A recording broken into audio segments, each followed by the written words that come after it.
understand we have an apology from Councillor Gibson. So we'd like to move that, please. Happy to move, Mr. Chairman. Nicole, and seconded by Paul. All those in favour, please say aye. Aye. Carried. Any declarations of interest today? No.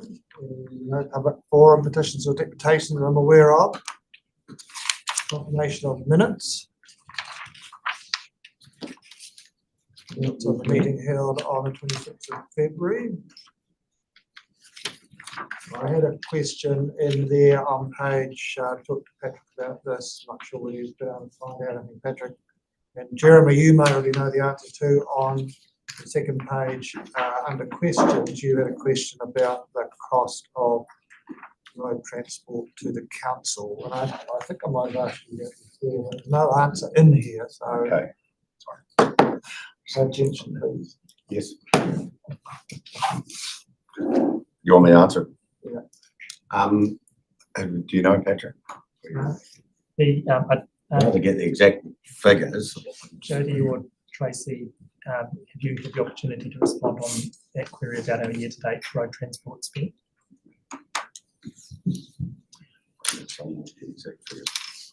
I've got them in the system somewhere.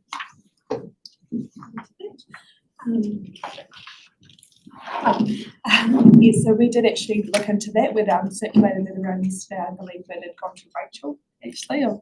She's looking on, she's not quite here this morning. So we have looked into that figure and we do have it for you. So if you don't mind, I'll just actually pop out and confirm it from my desk, and then I can come back in with it. Yeah. Thank you, Jody.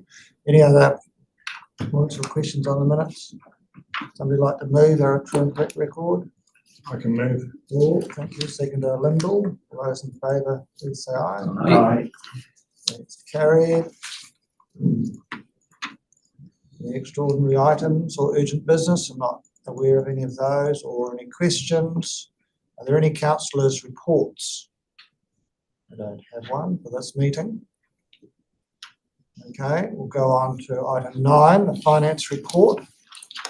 Tanya is unwell today, so I think Patrick's going to lead us through this. Patrick? Thank you. I've got some overall remarks on the report, so I'll step through those, and they basically summarise what's in the report. And then we'll open for any questions.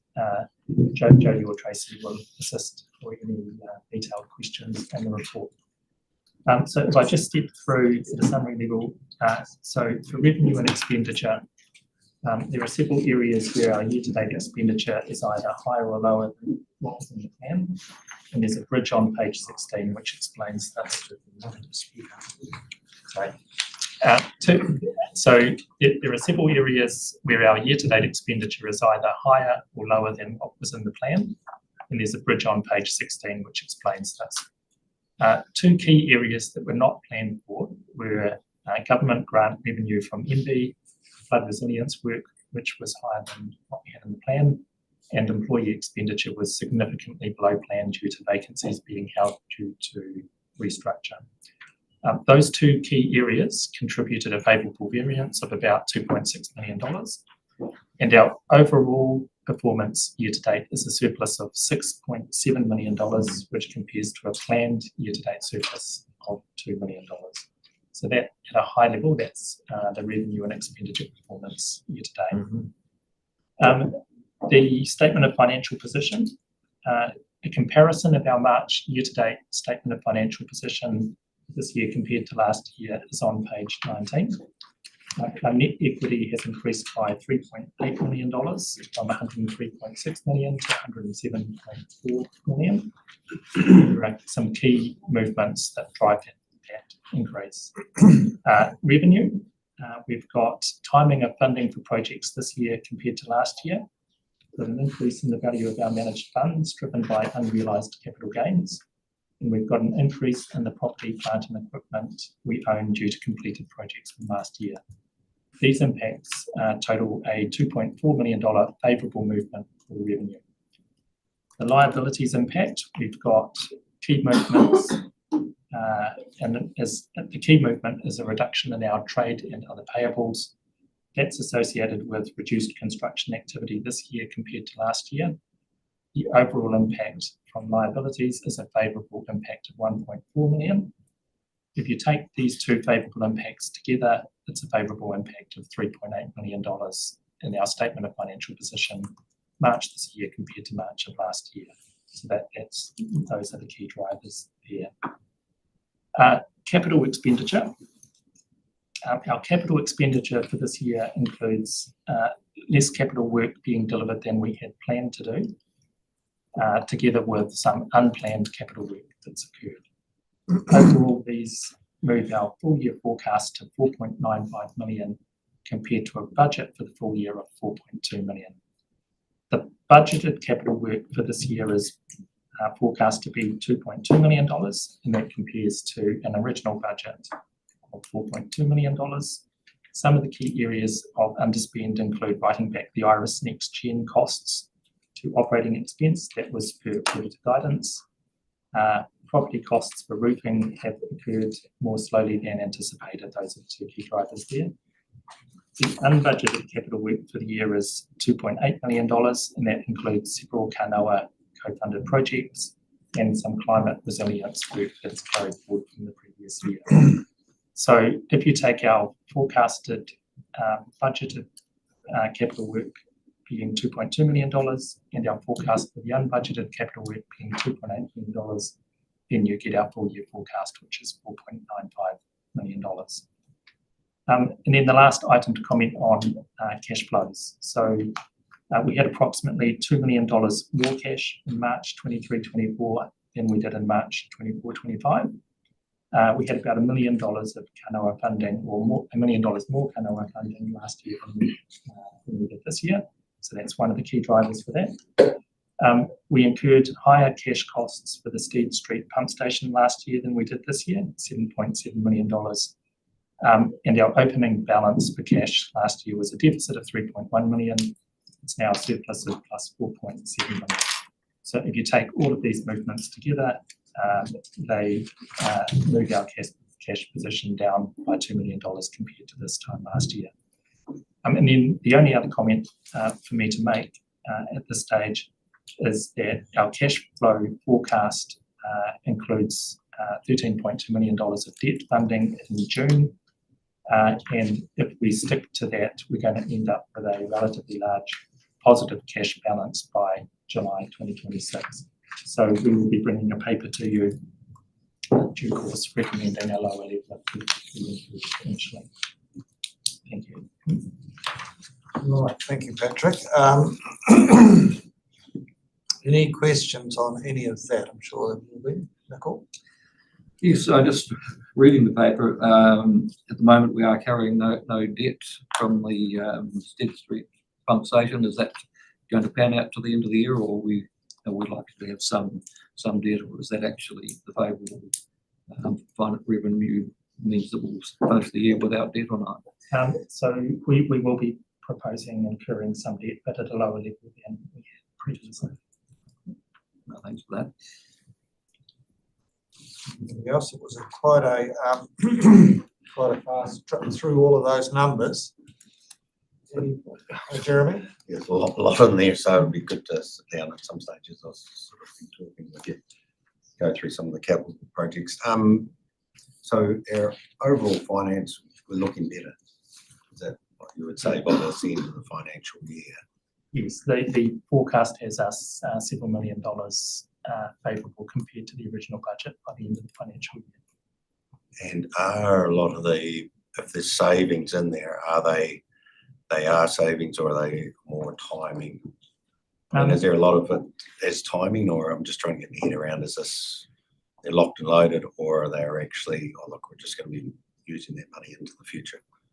It's primarily driven by numbers and overs in terms of actual expenditure compared to plan, and some revenue that was unanticipated in the plan, but will now eventuate through Kanoa. So it's a combination of that, really. So unanticipated revenue, less expenditure in some areas like payroll than we had planned to incur, are the main drivers of And that will show less debt at the end of when you're coming back with less. It will paper assist on us in being able to propose less debt. So I think that's quite a good suggestion, given the situation that we're in. Paul? Yes, so thank you through you, Chair. With regards to the employee expenditure being down because of the restructuring and staff numbers being down, does that carry on follow through to vehicle costs being down, mileage being down, and hopefully work being down?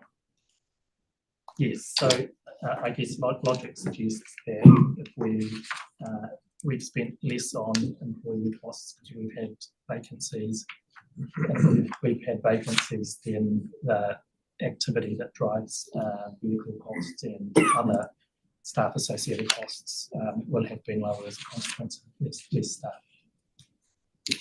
Thank you. Well, I was just noting the investment volatility was one driver of the shift from expected. I'm just wanted to know that it'll be interesting now that we've got the investment committee set up over time, how that influences that particular part of it. You'd expect maybe to get an interesting set of outcomes as that investment committee starts to consider its actions and think about how that impacts on finances. Yeah, okay, yeah, that's a very good comment. I just wondered whether, I know it's probably a bit early, but the government's proposal to increase the employer contribution of superannuation to 4%, I think, from 3%. Will that have much of an impact on us? So Jody and the finance team has done some initial analysis on that for the planning for next year. The timing of the introduction of it means that it's a low impact in the next financial year. It's about $30,000, I think, Jody, for our conversation. Right, 30,000. But it will grow from there. Okay. I suppose. Nicole? You're just looking at the IRIS projects now, OPEX rather than CAPEX. So overall, that 486K, it's taken out of the capital budget, but it's still being spent somewhere else at the stage, or have we not actually got that money spent yet? No, so it'll be an operational expense now rather than the capital one. So we will incur the cost of it. It's just how we account. Right. That's good. Happy to move the recommendations, Mr. Chair. We received the finance report, moved by Nicole, seconded by Jeremy. All those in favour, please say aye. Right, that's carried.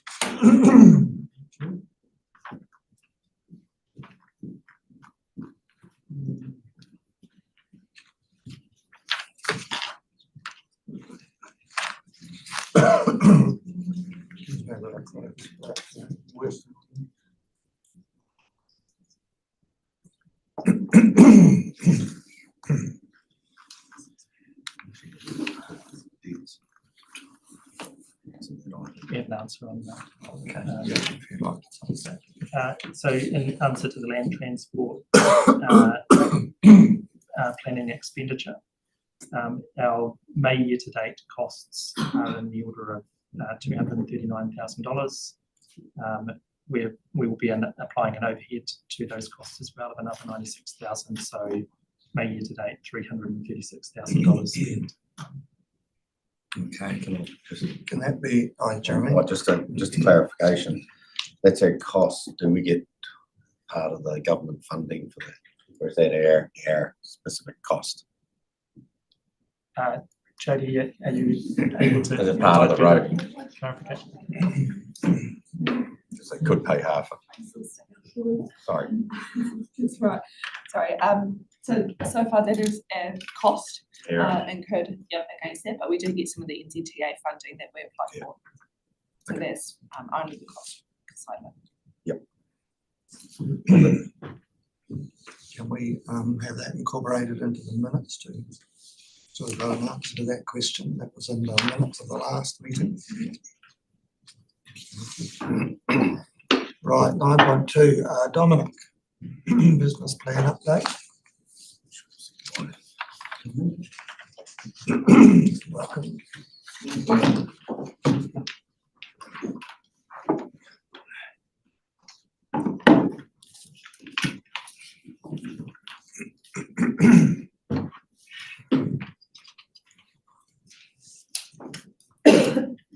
Right, yes, please take us through your report.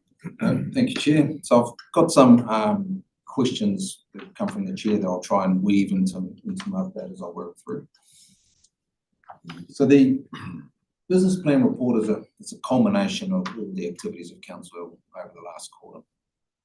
Now, some of these activities you'll be quite familiar with because they'll be discussed in other meetings such as council meetings and other committee meetings, and some not so much. And so some of the questions that have come through, in particular to the bathymetric LiDAR, there's a reasonably good report contained within the Regional Services Committee report, which is on later this afternoon. And so instead of sort of rehashing the detail in regard to what the LiDAR surveys are achieving, I'd suggest referring you to the agenda for Regional Services, which covers that in good detail.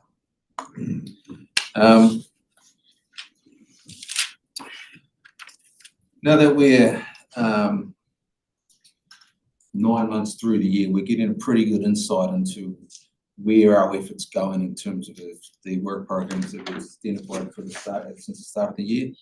And we also get a view of where things aren't necessarily going exactly as we envisaged at the start of the year. And so a couple of examples that I'll talk to will be TY, for example, which is on, I think it's on page 37 in your pack.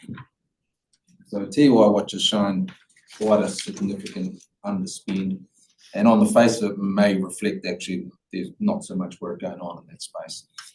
When we come up with the TY budget, there was a lot of unknowns in terms of the future of the smelter and the extent of monitoring works we may need to undertake. So as a result, we put in a reasonable amount for external support to help with what may have been a significant monitoring program that we may need to have kicked off ourselves.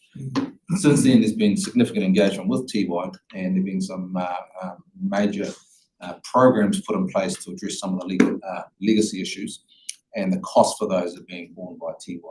So we have some external, we have some staff involved in the monitoring, but the external costs haven't materialised. So whilst on a cost basis, it may look like there's not a lot of work happening in regards to TY. In fact, there is. We're just not incurring the costs that are associated with it. Okay, thanks, that's good. In terms of where, we're potentially reflecting something where the costs have gone way ahead of budget, the coastal plan review, which is on page 36, which has shown a reasonably significant overspend. In that regulatory space and coastal plan review, it's best to look at it in conjunction with government reform and the regional policy statement. So we have, due to not being able to progress work in those two spaces, we've intentionally tried to accelerate the work in the coastal space. And so when you look at those three items together, because that's how that budget is being managed, it's underspent across those three programs of work. And that was because there's been an intentional shift in effort between all three programs to push into that coastal space. And so, this business plan reporting we're putting through this year has enabled us to sort of, one, manage the budget in that way, but two, have that visibility across the different programs of work as well. What else will I touch on? In terms of challenges, and we talked a little bit about this last committee meeting, what are the challenges we're sort of, facing in terms of delivery of the business plan. And I think that's probably best reflected in the level below this. And so, what we're looking at here are the work programs. These work programs are supported by about 300 odd initiatives. Out of those, there's about 18% or about 55 work programs that we've got in the not started or on hold categories. And so, that's kind of reflecting two things. One, in some of these we've made organisational decisions to intentionally stop some of this work, pause some of this work due to other competing priorities. And some of it is that we just haven't been able to get to as many activities or initiatives that we thought we may do for the year. And so as we roll into thinking about 25, 26, what that looks like in terms of our planning, we've got a real richness here in terms of where our efforts gone this year, and that will inform our planning for next year and how to apply the a prioritisation lens and what we can realistically do for the year lens across it as well to enhance our reporting for next year. So, that's probably the biggest thing we're looking at the moment, is that we're, probably a bit optimistic at the start of the year in terms of the amount of things we could work on. And some of these things are not within our control as well. If legislative change comes along, make conscious decisions, to not resource certain things, they all impact on our ability to deliver the plan. So, like I say, it does set us up very well for our planning for next year to really address some of those concerns. Okay, thanks, Don. Paul? Thank you, Dom, for that. Through each year, just on page 32, we're looking at variances of work completed and everything, minus 277% fresh water. Can you just sort of broaden what that is and why is it? The fresh water? That sort of amount. Yeah, so the fresh water is a little bit of a funny thing. So if I talk generally, we have an internal staff allocation where we apportion staff time across multiple programs of work. And the original basis for that was trying to, one was to do with the rating, the complex rating structure, and ensuring the costs were there to their respective activities. And so it was around, whether we had to charge for certain things, we needed to make sure the cost reflected the true cost, or if there's funding involved. So there's quite a complex structure in terms of shifting costs, internal costs around the organisation. Now, whilst freshwater is reflecting a negative $99,000 budget, across the organisation that number is zero. So if you add all up all the internal charges, it's zero, because it's just moving money around the different buckets of work. And so with freshwater, because the primary expense in there is staff time, it's making that appear like a negative, where in fact there is work happening in the freshwater and there are costs incurred in there, but it's the internal charging that makes it look like a bit of an anomaly. Thank you. The other thing I will touch on, since I am on that page, was a question regarding to the funding from MFE in terms of the farm plans. So that's specifically, and again, it's touched on in a little bit more detail in the regional services report. And that funding is going to primarily be used for staff to support the rollout of farm plans. One of those staff is a project coordinator to support the project lead on it, but the other three roles are on the ground supporting farmers to get ready for the implementation. So their job is to get out on the ground and help farmers get ready for the rollout of those things. So that's what the funding is in relation to. Okay, thanks. Anything else? Yes, Nicole? Just looking at on the 32, just on the river management program, we've sort of had some probably unwarranted criticism that we're not getting our work done. When we look at the percentages for river management and catchment operations of 78%, that we're actually right up where we should be. But the way that reads, am I reading that correctly? What page was that, sorry? That is page 71, is it? 31. 31. My eyesight's not as good as it should be with these glasses. But these are big budget figures too. So Yeah.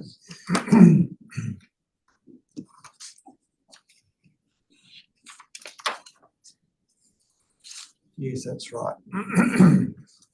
Anything else? just going back to the Tiwai one, it's very pleasing that they are funding the remediation work, and it's good to actually hear that we're having conversations, sort of reading what was in the media. The focus seemed to be working with iwi, and I was hoping that we were, as the regulator, were in that picture. And have they given any, time frames to remediate the dump site, etc.? It's obviously with the plant going to work for quite a few years yet, it does help, I guess, that remediation process. But I guess as a regulator, it would be good to see a long-term plan as to how what timelines there are for that. Yep, I'm happy to follow that one up with the team. Yes, Phil. Yeah, thank you.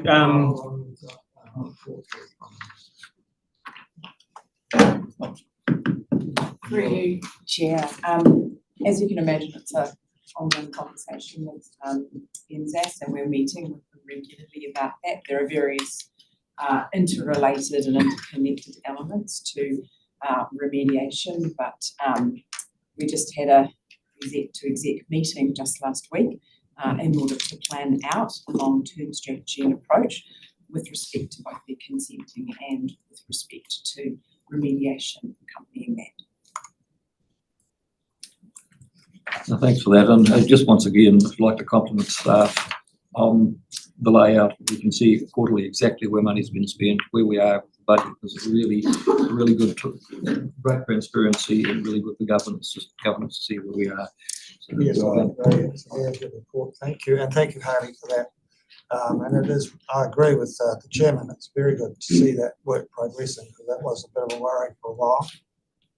There's one item in here which drew my attention, and it's not something we have, well, maybe it is something we have to start to think about. On page 34, there's a note that the Titiroa Tidegate consent application was granted, which was a improvement, no doubt, but in that was granted for 5 years, and this, as we all know, has, I think, has some consequences in the future. The granting of the consent was for 5 years, and it's uncertain as to whether or not it will be granted again. It impacts our lease lands in the lower Mataura Titiroa catchment, and I'm wondering whether or not there is a plan to look at what might happen over the next 5 years, and certainly at that time, because it has financial implications. If the consent was not granted again, then that has an impact on the lands in that area, and that they're not so well drained and they're not going to be so suitable for farming, so they may have to be retired, and this applies to all of our lease lands. And so there are financial implications in that going into the future. So I wonder whether that we should have a plan as to how to deal with that in that medium term time frame. Thank you, Chair. Thank Through you, you. Lucy. So the short answer to your question is yes, there does need to be a plan. So we've got the consent and we've been working through the conditions and the implementation of making sure that we're complying with all of those. We've got a programme plan being developed now for the next 5 years, so that we know what the implications are going to be both financially and operationally in terms of that period of time and coming up with the solution for what's next. So there is a paper coming through that makes reference to the leased land in regional services later. And we've also got a further conversation this afternoon on principal level direction from council on leading on our lands. The Titiroa Gates consent provides us an opportunity to start some of those things, and so that will be the nature of the conversation for this afternoon as well. Right, okay. All right, thank you very much. Anybody else got anything? Yes. Cool. Yeah, just I was going to ask about the regional spatial planning. I mean, I'm no one underspent there, and I can probably speculate why, but I just want to clarify to make sure that my speculations are on track. That's on page 33. Understanding what matters. I'm assuming that there's a sense that regional spatial planning will yet emerge in future financial years as something we invest more money in. Kia ora, through you, Chair. Absolutely correct.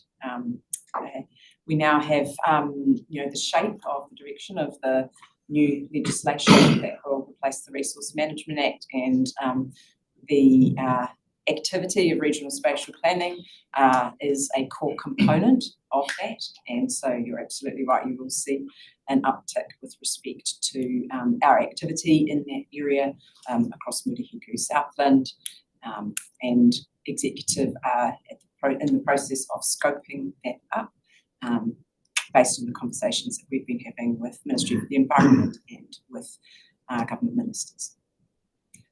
Very collaborative process too, so that will be a piece of work for all of our territorials as much as us in this space.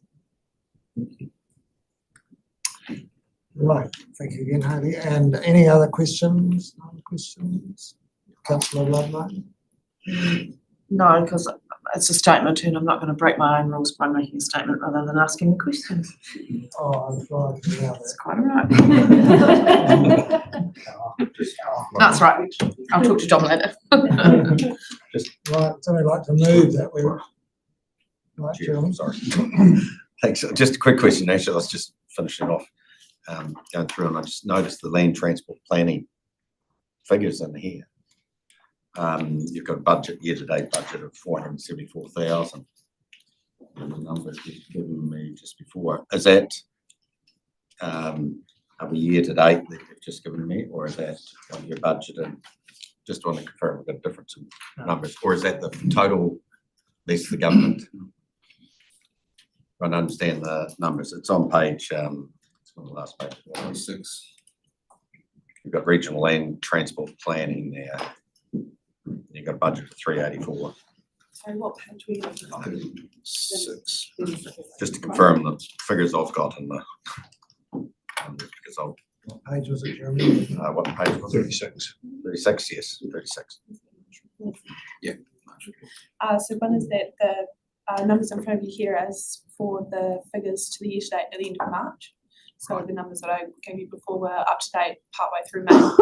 So that'll be part of the difference within the actual dollar terms. So the 336 or 330, whatever. Is the year to date, or what I'm looking for the full year, what it costs us. So you're telling me. So the currently at end of March was 221 for actual costs incurred year to date at that point. Now we're up to just on 240, which is partway through May, and then we're expecting to have a portion of the overhead allocation, which is a standard application that we do every year into that. So then we're expecting it to go up to the 336 towards year end, which we then apply for the funding. And then you apply for funding. Yeah. Might sit down and just, won't waste time here. Oh, no, that's Get back important, to- Jeremy. Well, I'm just trying to clarify exactly It's what a it's costing timing the thing. ratepayer for a year for transport. I'm worried about the government funding.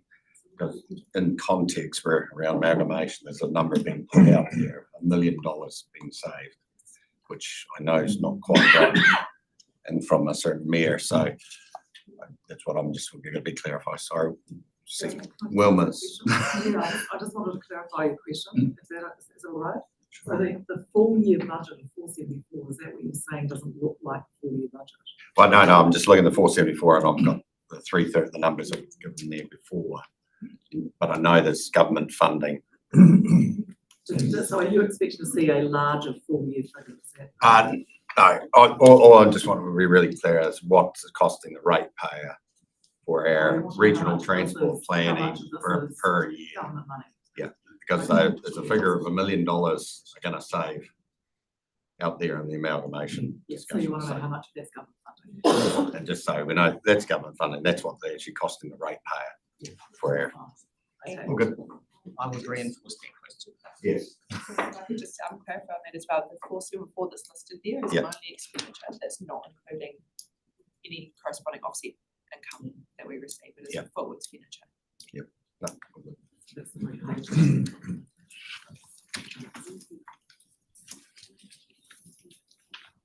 Right, are you ready to move the recommendation? Jeremy, and a second, Phil. Say aye. Aye. Okay. Thank you very much, thank you very much, Tom.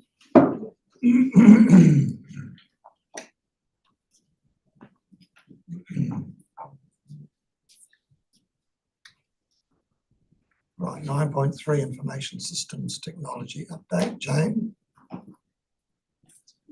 Welcome to the meeting, Jane. Kia ora.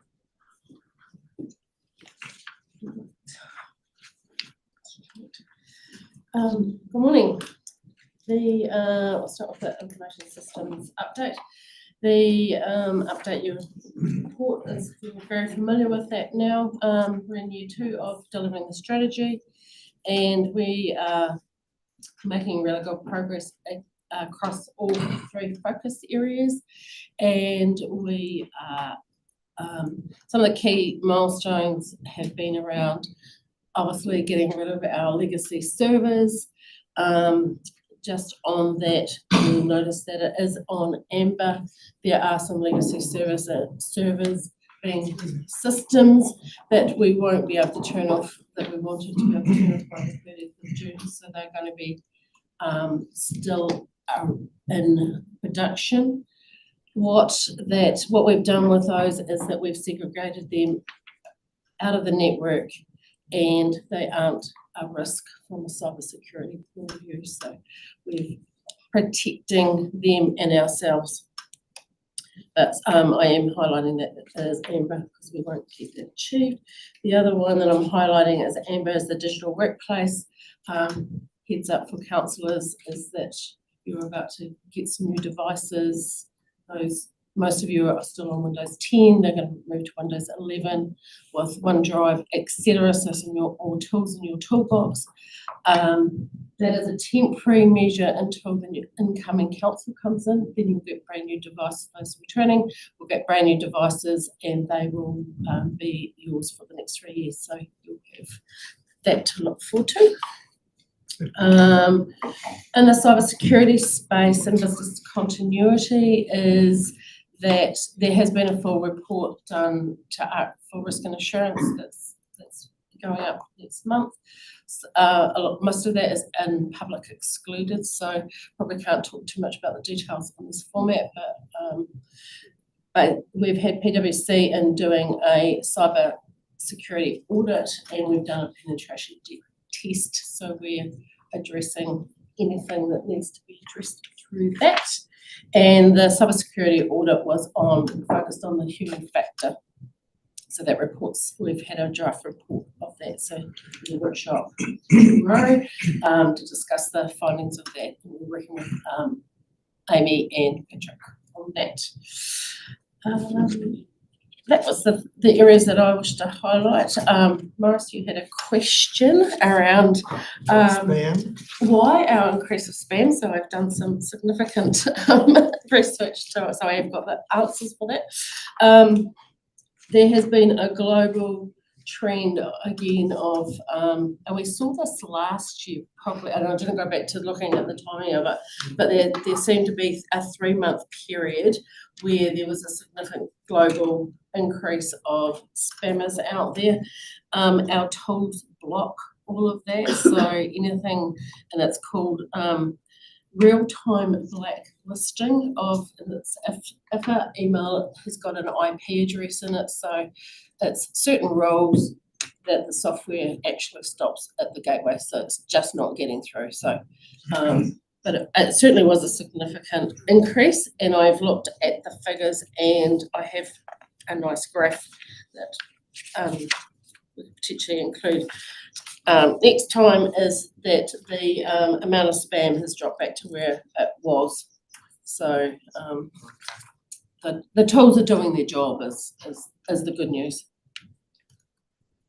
So the spam messages are identified by having some specific characteristics. Correct, yeah, and so what we look at is virus signatures, anti-spoofing headers, anti-spoofing lockout, header rejections, invalid addresses, spam signature detections, manual header detections, manual envelope rejections, and this real-time blacklisting. So the software does all of this. We don't have to, there's not an increase of demand on my team. So the software is actually managing it all. So that helps us as well with our ES email addresses, I suppose. Yes, but as you know, they still slip through. There was, I think, certainly in the last 3 months, there was one, supposed to be nickel on a Saturday or sometime. So they're still clever and they still slip through. But the tools are working and doing the job, and it's not there's not the additional overhead for our staff, so we're not having to go through. I think what was it, 200 and something thousand emails, and go, is this correct? And just further to that, the little exercises that we get sent once a week or something to do, Mm. can you report on how well councillors are doing that? Are we- Yes, I can. are we doing that? I can. It's Dangerous, confidential, isn't it? So I have got a program in place that I've sending to the leadership team, encouraging people. So in the R&A report, I think I've got the details around it. So there's probably parts of it that I can share at a Well, high we should level. do some naming and shaming. I think, It's not compulsory, is those it? that take the time No, it's not. that I did hand out some chocolate fish for, there are some teams that have got 100%, so you know, if it's a chocolate fish that's required. Can't have them, sorry. You can have a trout. Thank you, Chair, I actually, I must confess that I don't always get the answers right. No, so, you know, the questions are sometimes tricky, but the fact that, yeah. The scenarios are hilarious. Yes, but the so the attitude, so there's an attitude question at the end, so our attitude towards understanding what cybersecurity is significantly higher than, so we get some benchmarking as well, so I can include some of that in this report if that's helpful at a high level. Thank you. Councillor Ludlow. Thank you, Chairman. The service desk jobs graph. So that's internal requests for Correct, service. yes. Is that an unusually high number of requests, or is it just what you get when you've got lots of devices and lots of technology? Yeah. Just seems like a big number. It does. And we are making significant improvements to systems. So I think what's happening now is, and I need to go back and do some further analysis, which I can for the next meeting, is those types of calls that are coming in aren't about, can you fix my mouse, or those, they're actually, you know, business improvement processes that are coming through. So they're taking longer to resolve and not just a matter, I need a new screen, or have you got some cleaner for my keyboard. Right. They're actually business improvements that are coming through. So Separate. yeah, and so we'll have a look. The software is capable of doing that. So now that I'm going to have a fully resourced team, it'll enable the team leaders to come up above and actually start looking at the types and where is there some training needs. You know, that's my concern. Is there repeat calls that are coming in that are actually identify training needs? Okay, thanks, Jim. Thank you. Anybody else? Paul? yes, thank you, Chair. With regards to those service desks usage, 45 doesn't, is that the number, 45 around about that? Doesn't seem too bad. It'd be of interest how many of those are councillor-based issues with regards to computers. Probably not many, because you guys tend to ring and probably don't tend to log them. Okay. I would suggest. But We deal with them straight away. Your priority. yeah, but the hopefully that would improve with systems changing over to Windows 11, better computering. We've still got a wee bit there to go. 44 Windows 10 devices will need to be upgraded. Well, you've got 12 of them here. Yeah, so we're down to under 20. Okay. And I suspect there'll be the odd straggler one that's So if you're down to under 20 now, supposed to you guys. and there's 12 of us, Yeah. pretty much you clean We're us done. out, we're done. We're done, yeah. So I'm really proud of the team to actually get this across the line. Windows 10 goes into life in October, so we've well and truly achieved that goal, and they've worked really hard. Thank you. Any other questions? Right, thank you very much, Jane. Move that report by Paul. Seconded by Lyndall. Carried. Thank you. And your next one, Jane? Yeah, so this is on behalf of Paula, Bruce, and myself as coming in as the IM is now under the Information and Technology Services team. So this is the conclusion of Paula's report, and I'll take it as read. And the idea is obviously to merge these two reports to strategies moving forward into July 20. Yes, in 6 weeks' time, is to refresh both strategies and move them into become one. Norris, you had a question around the body cams and the process changes to that. So it was a configuration change just to make a change from, and I'll read off what the answer was, 720 high to 720 standard, which I assume was the rate it was captured at, the video that's been captured at, has been lowered so that it reduces the size of the file, so that when we're sending them off for evidence that they are can fit under the 2 gig, which is the limit within Connect. So that was the process that was changed. I think that question was really about our use of body cams. When do we use them, and what are they used for? We'll partly answer that for prosecutions, but maybe they're used other times as well. A question for somebody else. For somebody else. Thank you. Somebody else. I mean, it's potentially contentious thing with some members of the public. Yeah. Through you, Chair, we actually have a policy in place which governs our use of body cameras, and to circulate that, and we regularly check to ensure that we are adhering to that policy, as obviously for many of our customers and the general public, body cameras and their use is a sensitive topic, and we absolutely acknowledge and respect that. In practice, my team, the resource management team, use body cameras regularly in alignment with that policy. So we're out in the field, for example. So are they used for enforcement and also for general resource management purposes? Correct. Yes. Did you say that you could send us that Absolutely. protocol or that policy?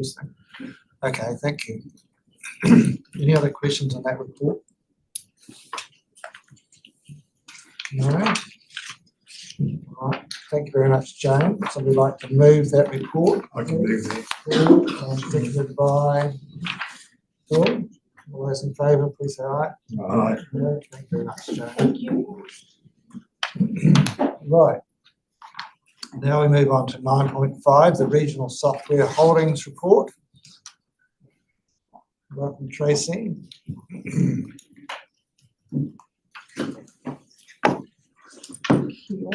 So,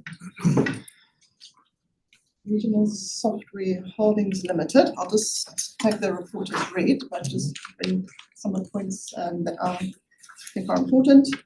So as you know, Regional Software Holdings Limited is a council controlled organisation, and it's because shared services are otherwise unaffordable for regional councils or unachievable.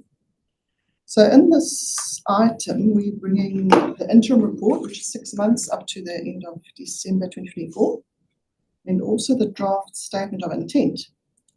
And our recommendation is that you receive the reports, and you also have the opportunity to provide any feedback on the strategic intent of the draft statement of intent. So the interim report, that's on starting at page 56.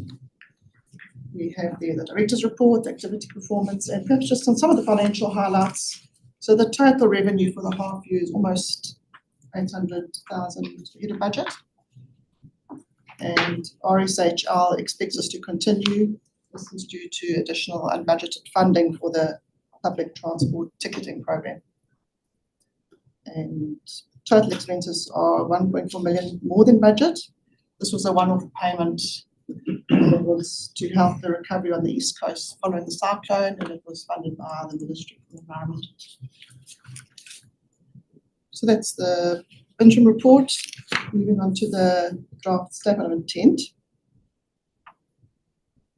So they highlight the primary focus for the next 3 years is a successful implementation of RS NextGen to participating councils. And I think that's the main things I wanted to bring out. We did have one question from the chair about the local data emissions platform. Just to give some explanation about this, I'll hand it over to Jane to talk to. So this is a good call out on this one, Morris, because I wasn't fully across it either. So I've found an email that's been back in October last year that highlights that the background. The objective of the local emissions data platform is to enable consistent and cost-effective approach for local government to understand and report on local emissions profiles, profiles and projections to support evidence-based decisions on emission reduction priorities and actions using standardised platform. That hasn't been raised up at all through to like the digital SIG or anything. So that's as much information as I've got right now, but I will do some further digging to what the next step is to that. I believe that we've signed an agreement to join that partnership. So that question came through late last night, so that was as far as I got with the understanding of what that platform is actually going to deliver. No, that's very helpful, thank you. A national So this is to do with carbon emissions. Yes, I believe so. Yeah, and it's a method that all councils could do this the same way. We've already started on that. We've decided that councils here in Southland have done an assessment of their carbon footprint. I think that's all been done independently. We haven't. Correct, yes. So how do we should all be done consistently challenge throughout that, the country, really, I suppose, and that's what this is about. So Okay. this is a service that's being provided, is that right? From what I'm reading, he said is, and I will report back at the next meeting or sooner, as soon as we find out what that actually is Yeah, about. our next meeting. Phil, did you have a question? Just on the statement of intent, I'm saying it's a draft, I think there's possibly 3 things we could suggest. One of them was around more explicitly recognising the importance of cyber security and system resilience. I can click these through here if that's helpful. Another one was perhaps a stronger commitment to open data principles, and that would support or help us to meet public expectations around getting insights to local democracy. And the third one was that there's possibly a potential for helping councils build capability. And I guess what we're speaking to here is maybe providing support for council capability building, including shared training, user communities of practice, and even innovation showcases. So those are 3 that might potentially be useful, and I think let's email those through with those. Thank you, Councillor Morrison. Yes. So I will let them know. So we did actually, the feedback was due by the 1st of May, so just due to the timing, but I did approach them and they said they will consider feedback. And then depending on how they can build it into the statement of intent, which is the final will be ready by the 30th of June. Right, okay. Thank you. Okay, just want to check, Kaylee, did you get all of that? I got a little bit lost, I must confess, with the question. So I call them suggestions that in terms of the feedback, I think the recommendation asks for potential feedback on the draft statement of intent or statement of intent. And I can email those to Michaela if that's helpful to you. So what do you recommend that we do? I'll consider offering those suggestions to the company. Okay. Do we need to agree to that as a committee or? Yes? I'm agreeing. Do we need a motion for that or? Happy to move. Second. What would the motion be? We offer suggestions for 3 edits or modifications to the draft statement of intent. But knowing that it's, if they're open to it. Okay. We don't need to specify those three things. We do. Would you like me to restate the broad headings of each one? Was emphasising cybersecurity and resilience, commitment to open data and public value, and building capability and knowledge sharing. 3 areas of opportunity. Okay, you get those all right? All right, so we do have a general recommendation. This is part 2, maybe provide feedback on strategic intent, is it? How do we incorporate that recommendation or into the overall recommendation? We've had a maneuver in the second of that specific item, so you could do it as a separate one, or you could keep your mover in second of the whole thing. Well, perhaps you can do it as a separate item. So we've got a mover, Nicole, seconder, Lyndall. Proposal of Phil's. All those in favour, please say aye. Aye. That's carried. Thank you. Are there any more questions on that? Yes, Mr. Chairman, just some general comments. I mean, we were one of the initial people who joined the IRIS scheme, and it's actually good to see that we've got to the stage where there's a software program that had been built and complete. The fact that it's now going to be used across the regional sector pretty much.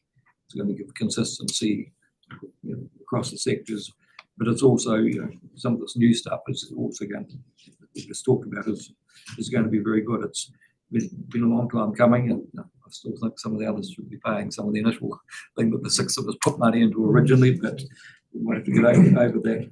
It's good to have a model that will deliver. And just, I guess, one question on that. I know the first version, we had a wee bit of difficulty getting to shake hands with all our other systems.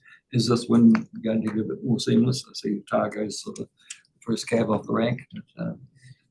The intention, Nicole, is to ensure that we have that full integration that's two-way, and that's certainly part of that whole strategy that we've been working towards, the whole ecosystem of that seamless integration. So this is the intention. And thank you, Chair. And moving on from that, the possible future needs that we need to be able to report better, so performance measurements and reporting better. And when we talk about cybersecurity and everything else, some of that reporting is, the government is looking at making that reporting better and easier for ratepayers and people within our communities.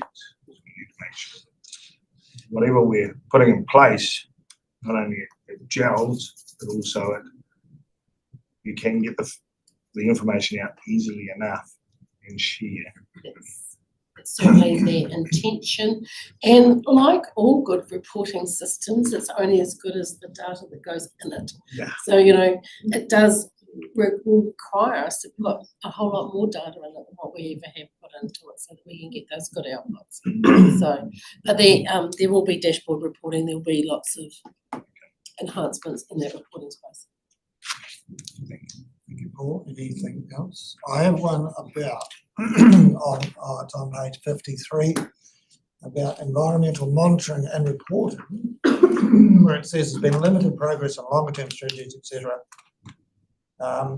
This is something that's really important. The Parliamentary Commission for the Environment recently wrote a report about the inconsistency of environmental monitoring across the country and how it needs to be improved, standardised.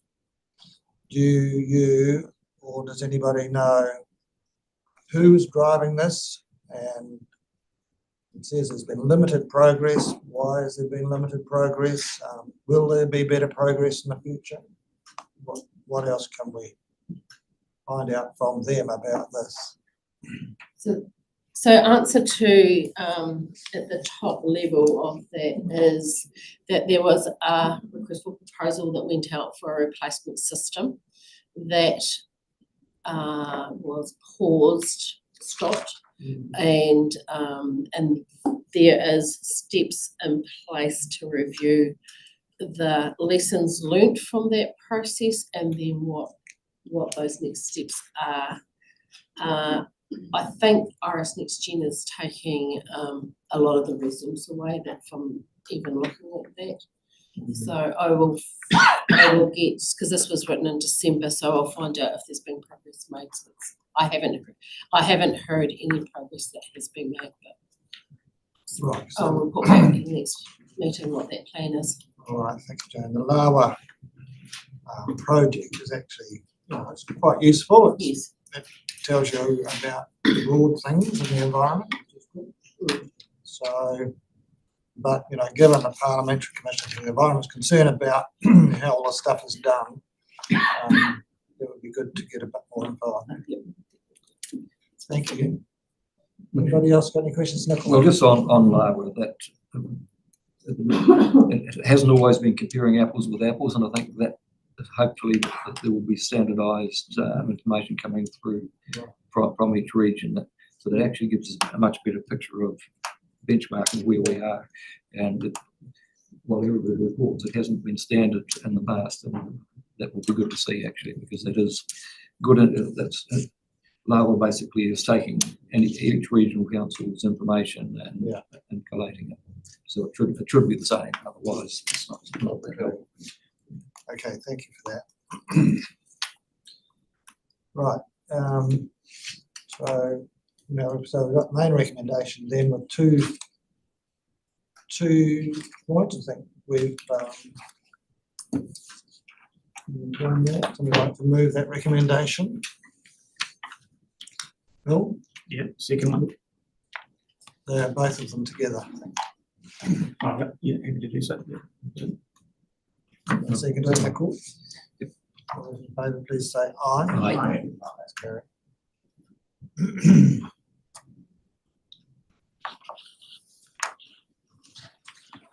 Right.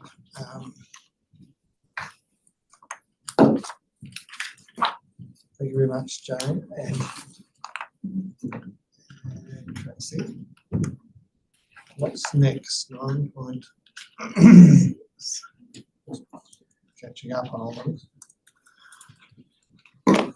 9.7, civic annual report. 9.6, sorry. Page 140.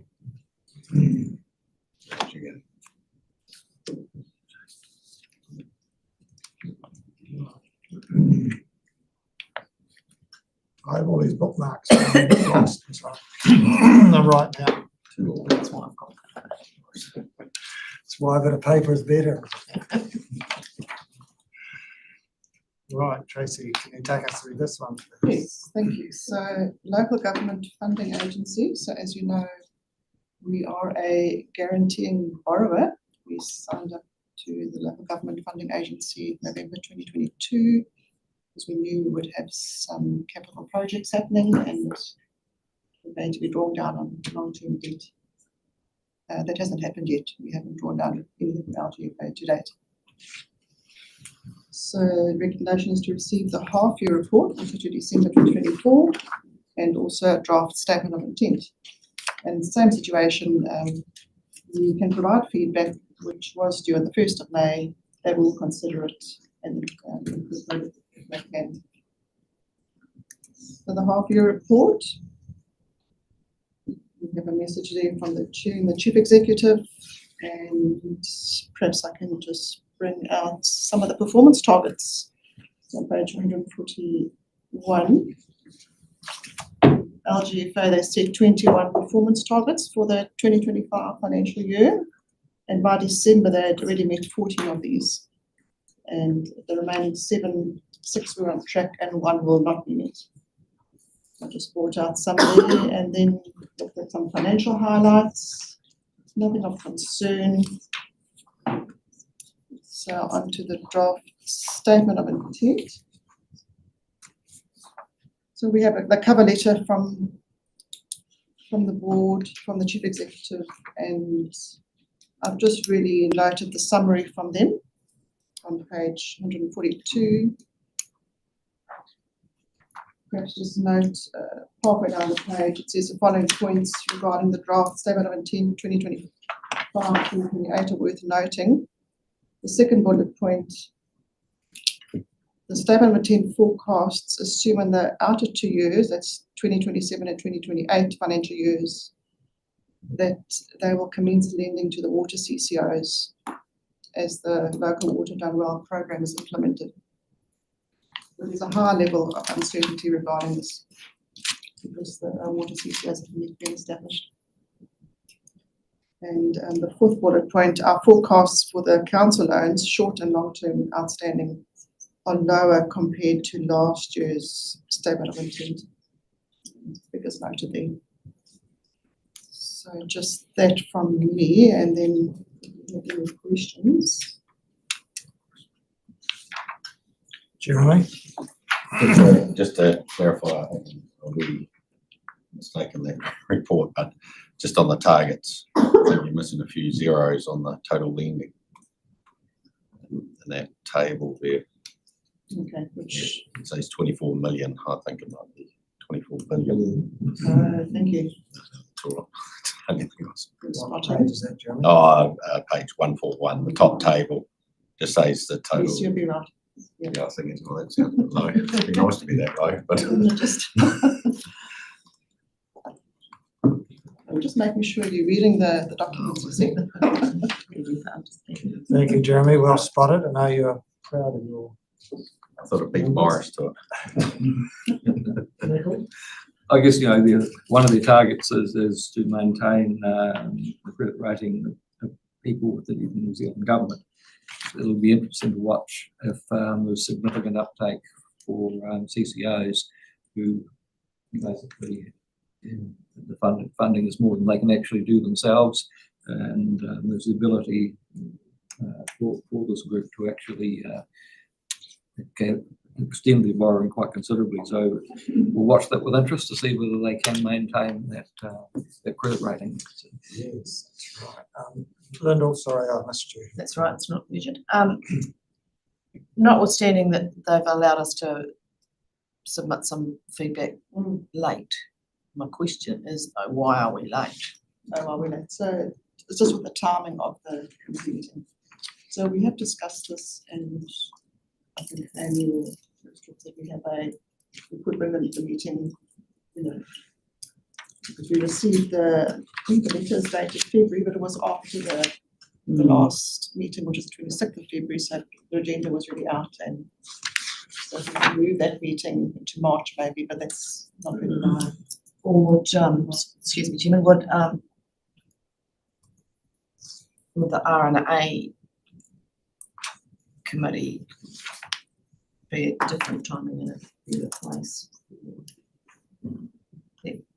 So that we're not late all the time. Come back to the committee with a proposal. I suggest it's probably outside the remit of the Risk and Assurance Committee to be talking about the statement of intent, because that's about performance and direction, as opposed to what happened after the fact, or risk and how we might manage that. But we can work more actively to make sure that we find a way to bring these reports to council in a more timely manner for input at the appropriate times. I think it's important. We have a system with RMA staff reports whereby councillors are sent a draft report and are able to comment on it, or if we had to send a letter back, would something like that work? Well, staff will have a look and make sure that we find a way to bring these back in a sensible, appropriate manner to the committee, in a timely manner. Yeah, thank you.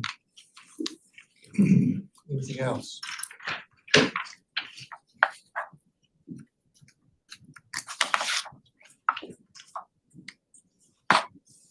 Right, so we received the report on the Local Government Funding Agency, and so number 2, that's what you were asking about, isn't it? We're providing any feedback. It's too late to do that now. Is that what you mean? No, because we are able to still provide some feedback because they've given us permission. They're still accepting it, but I just, it's unprofessional, I think, for us to be perpetually feeding back late. Yeah. So what should we do about that number 2 then in the recommendation? Well, I don't think we need to, Is there anything? no, unless somebody's got a change to the statement of intent. I haven't. Right, so when we do the recommendation, we really only need to consider number 1 because we're not providing any feedback. Have to move in that direction, Mr. Chairman. Okay, and the seconder, thank you, Nicole, seconded by Paul. All those in favour, please say aye. Aye. It's carried. Thank you, and thanks again, Tracy.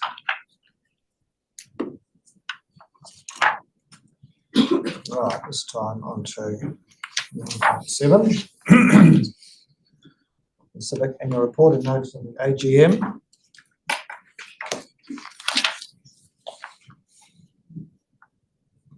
I always have to remind myself what Civic does. They provide superannuation services to the local government. Yes, thank you. So that is the main, what they do, provide superannuation services. They have 73 shareholders. And we hold 10,000 shares, which represents 0.09% of the total shareholding. So this paper has got the 2024 annual report and the notice of the AGM for Civic and for Risk Pool. In the annual report, it starts on page 208. We read about, perhaps just one highlight, the surplus before tax in 2024 was 263,000, and this was 139,000 better than budget. That's laid out on page 210 of the annual report, which is stated in the performance and that is compared it to budget. And then onto the notice of the annual general meeting, page 194. So the key matters from the agenda are to receive and consider the annual report, approve and appoint the director, approve the appointment and remuneration of the auditor and director remuneration. So I just want to highlight on this, there is an opportunity for the committee to request a proxy. So as is in your recommendation, they appoint a proxy for the annual general meeting, which is going to be held on the 13th of June. So in the past, the committee has appointed a proxy, and it's usually the chair of the Civic Financial Services, and they have let the proxy decide on how they want to vote for these items. So 3 questions coming out of here. Does the committee want to appoint a proxy to the meeting on their behalf? Does the committee want the proxy to vote as he or she sees fit? Or does the committee want to vote on the appointment of a director? So we do have 3 directors that are listed in the form in your reading, but do suggest that if you want to discuss and appoint a director, that we move to public excluded for this. So suggested resolution, if you do want to vote, the resolution to exclude the public, that the public be excluded from the following parts of the proceedings of this meeting, namely the discussion and vote on the appointment of a director to the Civic Board for the following reasons. Number 1, to prevent the disclosure or use of official information for improper gain or advantage. Section 7(2)(b)(j) of the Local Government Official Information and Meetings Act, 1987. And number 2, to protect information where the making available of the information would be likely to unreasonably prejudice the commercial position of the person who supplied or is the subject of the information. Section 7(2)(b)(ii). This resolution is made to ensure the confidentiality of sensitive commercial information related to the remuneration package and associated negotiations. And then after the voting is done, it would come out of public excluded. Right, thank you. Would somebody like to move that? Yes. Yeah, it's a question really. In the past, I think, correct me if I'm wrong, Deputy Chairman, because of the very small holding that we have, we've granted the proxy and allowed that proxy to make the decisions for us, and that's what we've done in the past, right? That's correct. So I'm comfortable with continuing to do it that way, given the size of our holding. I might be. All right, thank you. Does anybody have a different view to that? I'm happy to support that, but I do have a question about our liability to risk pool, which is something that moved out of, but there is still some of that watertight type stuff, that litigation going on. I'm not sure we've actually reached the end of that yet. They're no longer offering that service, ever since about 2017, but there has been some liabilities that come back to the shareholders. So Right, well, I'll just go back to this other point first. So we are basically agreeing that we appoint a proxy rather than nominate a particular person of the three that are listed there. Everybody understand that? Yes. But under the understanding that we've been supplied some very good information on the candidates. Yeah. And feel at ease that a proxy can make that choice on our behalf, because the candidates, we have been supplied the information. We need to make that clear that we're not doing this. Folded, that we have actually been assessed the information, we've assessed the candidates, we've assessed, thank you Tracy, all of the information, and we're happy with the proxy to go ahead on our behalf. Okay. All right, so that's item 2. We'll get back to that. So Nicole, what was it you were saying before? we may not have an answer to that, but I'm just wondering if we're close to the end of the contingent liability that all the shareholders have for those historic claims. And when you read page 211 and that second thing, it doesn't sound like that has been totally brought to it. We do still have a continuing liability. The agenda, the item for risk pool didn't have any agenda items, but we are notified. The last one we had was about 10,000. Last year, I think it was. So we do have, I can't say when that we finished. No, thanks for that. Anything else? Okay. Oh, Lyndall? Yeah, I'm happy to move both those recommendations if that's where we're at, Chairman. Receive report and appoint proxy as the Chairman of Civic Financial Services, yes. I'm not sure the recommendation maybe needs better wording, does it? Does it need to be more clear about what we're actually asking the proxy to do?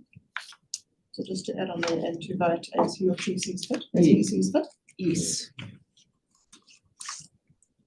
Having assessed well, after the committee's received all relevant information. So all of that, Chairman. So what are you specifically wanting it to change? I just think recommendation 2 should read something like appoint a proxy for the annual general meeting of Civic Financial Services Limited to be held on 30th June 2025. That proxy being the Chairman of Civic Financial Services. After committees received Yeah, all having relevant information. the committee having assessed the information as presented. Yes. Does that make sense? Can you read that out again, Karen? It just doesn't, what it's trying to achieve is that we're not just rubber stamping something, actually, at least. Well, and we just need to be clear that the recommendation is that we're giving our proxy to the Chair of Financial Services. Through you, Chair, I wonder if the recommendation, if the minutes could capture that the information has been considered, and then the recommendation can be just slightly more crisply worded to appoint the Chair of Civic Financial Services to act as our proxy for the annual general meeting of Civic Financial Services to be held on the 13th of June and to vote as they see fit on our behalf. Yep, nicely done. Very good, thank you. You are welcome. Right,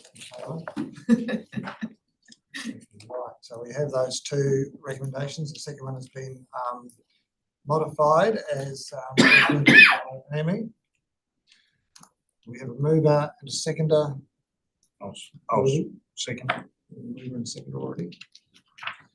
Thought we had a mover in Lyndall, and Lyndall was moving it. I will second. Paul is that. the seconder. All those in favour, please say aye. Aye. That's carried. Thank you. And that's about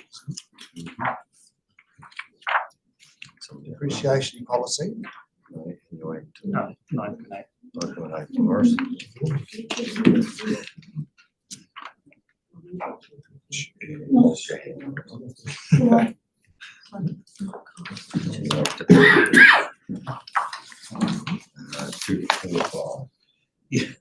Right.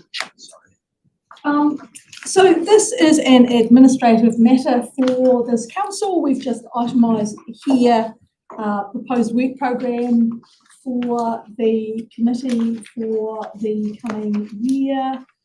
Just outlines the various reports you can expect at different times. And as and when we have things that come up that aren't on the work programme that come under the purview of this committee, we will add them and talk to it. So this is an opportunity for the committee just to review the work programme, ask any questions or make any recommendations to changes. It's a pro forma item that will come to each committee meeting.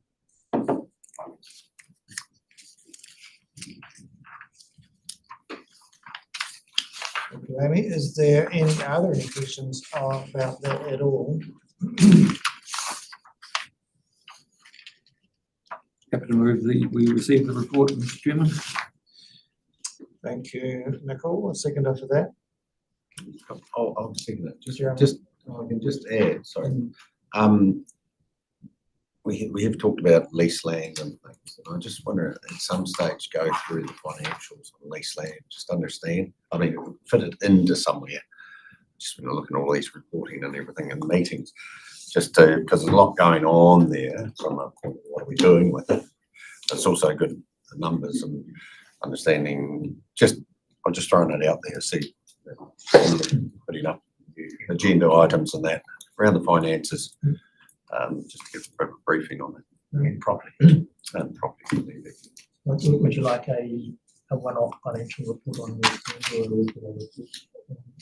Well, I suppose we're doing it on an annual, but we haven't done a deep dive. So it's not too major, but it's actually just to get an understanding. I know we have asked, and Tony has given us information back, but actually just have a wee bit of time to understand where the leases are going and where the renewals and how the incomes come up. And there's obviously money going out now in lease land reserves. Just give a bit more heads up on it. So, we're talking financials. Yeah, through you, Chair, just, and so you're talking about the income derived.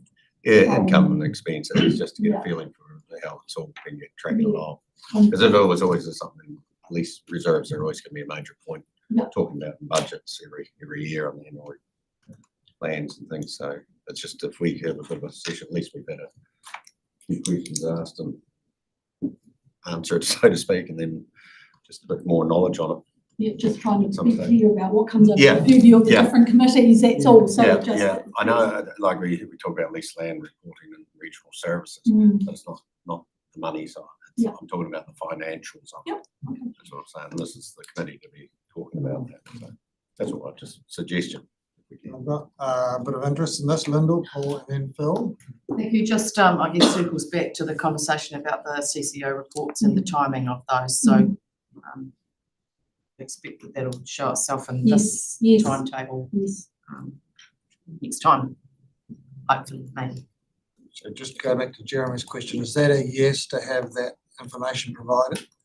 Could I propose that we initially put through a paper for you? Do you want to go first? Financial good aspects of lease management, and that can trigger through the conversation and then potentially further action from there. Yeah, yeah. Mr. Chair, though, is this not also something that the investment committee will be paying far more attention to, and maybe visibility may be generated through that particular committee on this particular question, maybe replication in this case, we would have invested in that, or invest attention in that. Because I would have imagined the investment committee will be all over this, I would have thought, if they're doing their job properly. Yeah, Or is that probably- not the case? Probably is a good point. We haven't got that far. We only started the investment committee when I have, but I suppose I'm always like but I mean, it can go through the investment. It's actually interesting. Sorry, one more. Yeah. I was just gonna clarify that as well. So there's two different issues here. One is absolutely this committee should look at all financial information relating to anything that we're spending, any form of expenditure. So if you're wanting to see what that looks like, yes, that should be reflected in the business plan report and also in the financial report. So I think that's not a problem. And yes, also the investment committee is charged with the strategic look at how best to maximise return on the investments. And so there's a strategic piece of work to be done around these plans and look at how best to do that. So the investment committee does not replace the finance and performance committee's responsibilities to oversee the expenditure as defined in the long-term plan.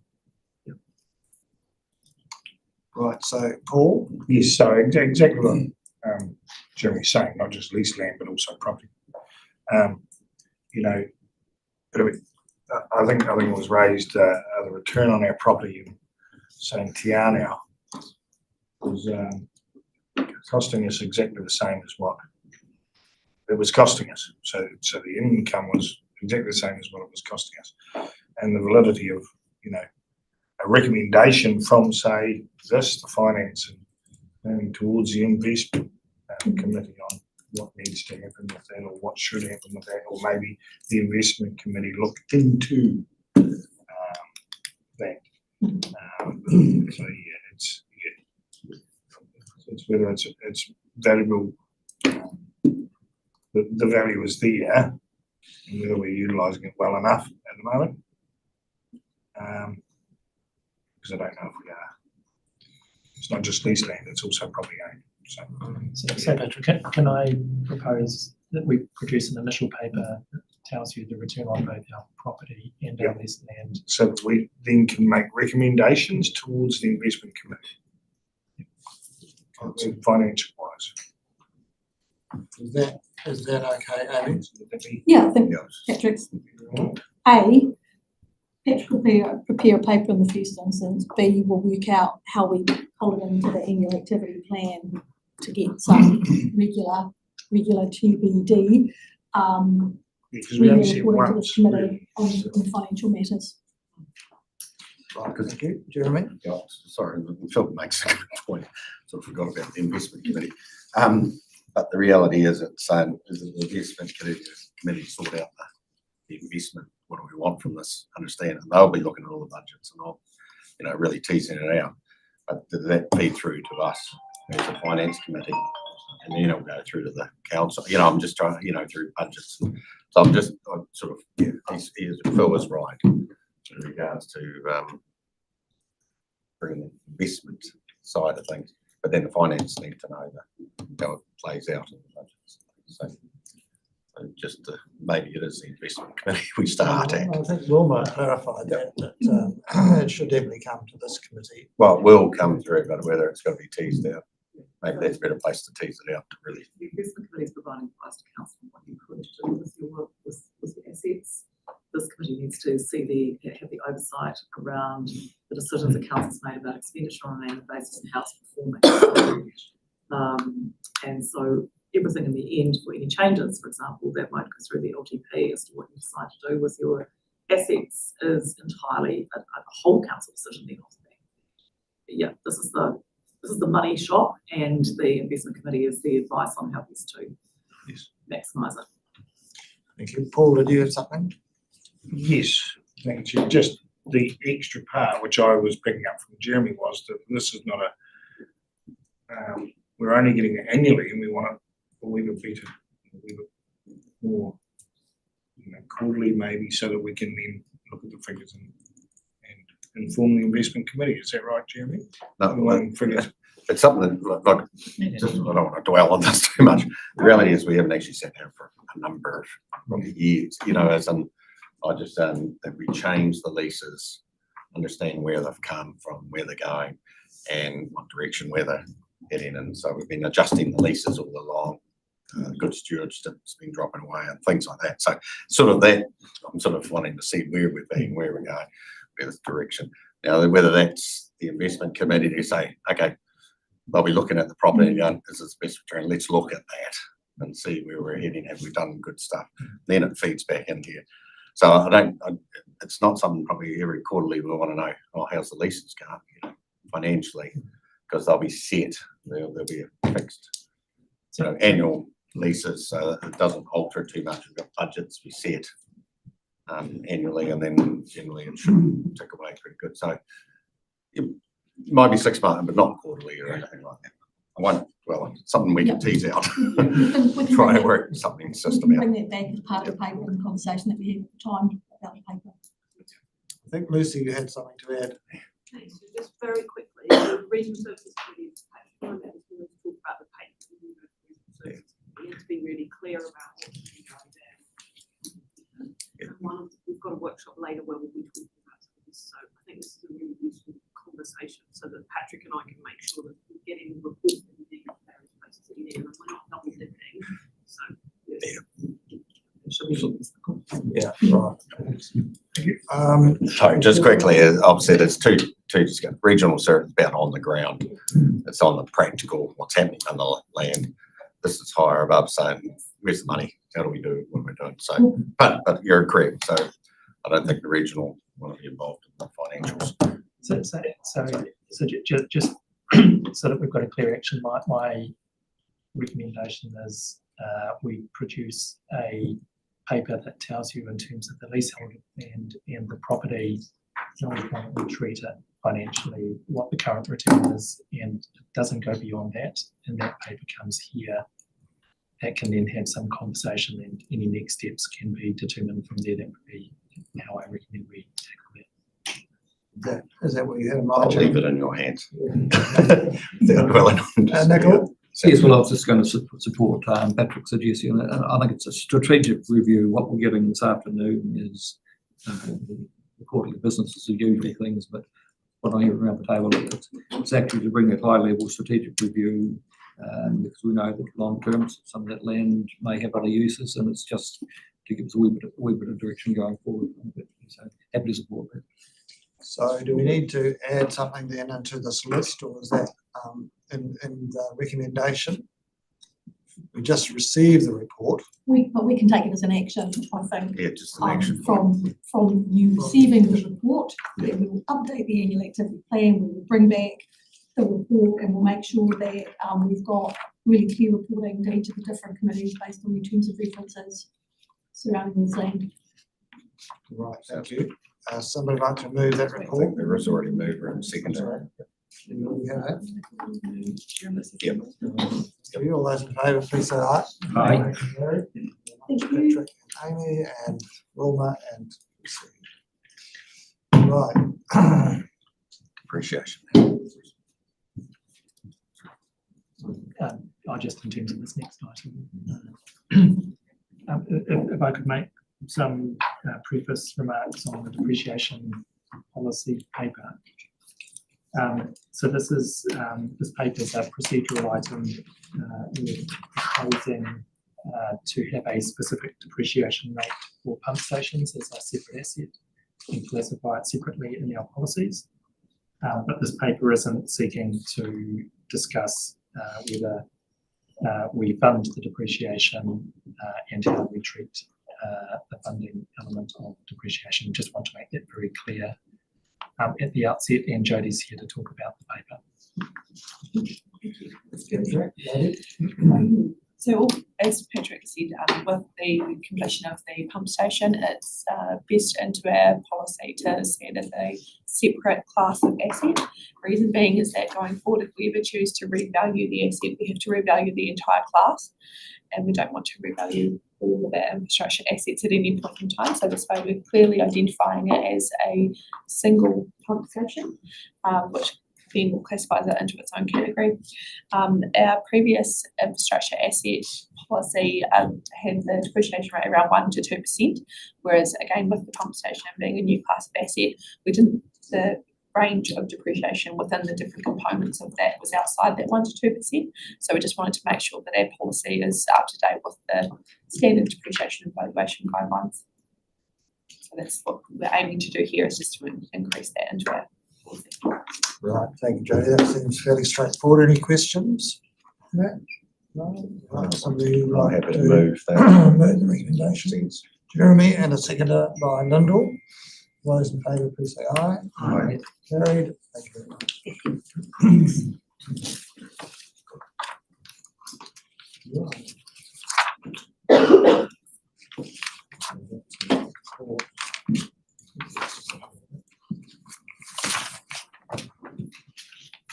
Righto, now we go to business. Somebody like to know that we go into public excluded, please. I can move that, Chair. And the reasons are written there in your agenda to protect the privacy of natural persons, including that of deceased natural persons. So we've got a mover for that, for seconder by Bill. Those in favour, please say aye. Aye. That's carried. So we're now in public excluded. We can turn off all the wings.